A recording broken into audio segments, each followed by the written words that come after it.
Introduced subsequent. It is my great pleasure this afternoon to introduce you to someone who, for some, may need no introduction at all. Valerie Plame Wilson, you may not know, is actually a Philadelphia native and graduate of Penn State. I'm proud to welcome her to our city today to talk with you about Senator Clinton's ability to end the war in Iraq and serve as Commander-in-Chief from day one. Valerie is well respected for misuse of intelligence. The war has damaged our international credibility and our ability to provide leadership and therefore to collect intelligence that's so critical to our national security. Senator Clinton understands that, and she has a very good plan to help us get out of Iraq in ways that make sense. I want to add just one personal note. I was there at the end. And I will tell you right up front that it is totally unfair and misleading to try and characterize George Bush's war as Hillary Clinton's responsibility. Be very clear about that. I've known Hillary Clinton for over a decade. I traveled to Africa with her. In fact, it was a trip that would not have been made, a trip of historic importance, an unprecedented trip. 11 days, the longest time President Clinton spent outside the United States. It would not have happened had it not been for then First Lady Clinton exercising her judgment and sharing her experience from previous trips with both the President and with the President. As we've talked about the way out of Iraq, she has been a person who has asked all the tough questions. She has offered a number of innovative solutions and ideas on what to do to change American policy to get us out of this mess while still preserving our key and core national security interests in the region. And finally, when I speak to her on the phone.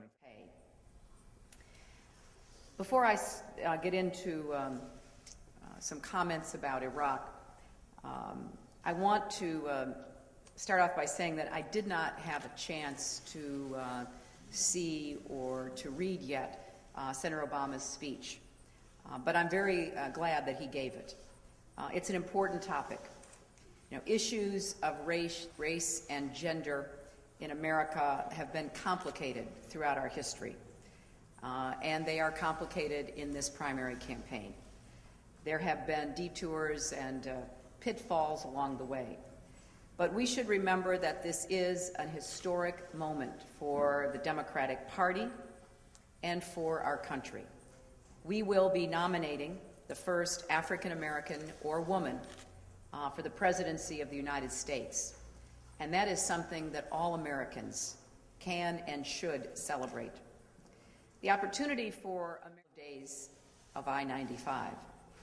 Similarly, we face the very difficult choices posed by President Bush's failed policy in Iraq. We know that too many of our fellow citizens, like Valerie and Joe, have had their patriotism questioned.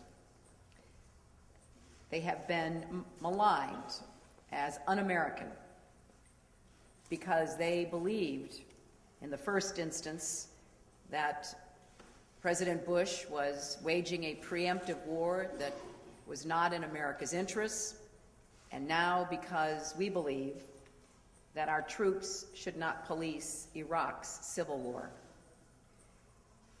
Some have faced answers to tough questions. The fact is, there is no military solution to Iraq's civil war. A well-planned withdrawal is the one and only path to a political solution. The only way to spur the Iraq rank have endorsed me.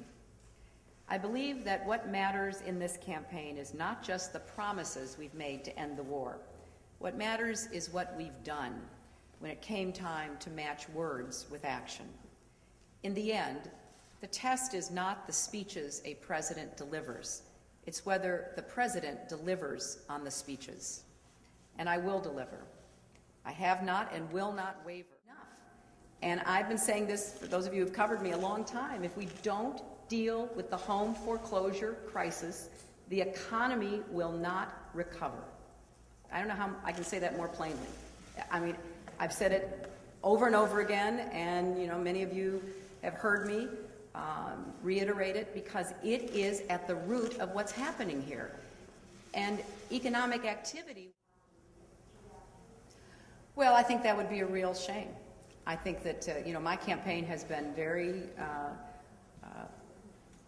public in its support of the revote. We have said we would support the people and government of Michigan in trying to do that, which I think is exactly the right thing to do. So I would hope that some last-minute compromise can be worked out so there can be a revote, and I think there should be a revote. Yeah, Lynn.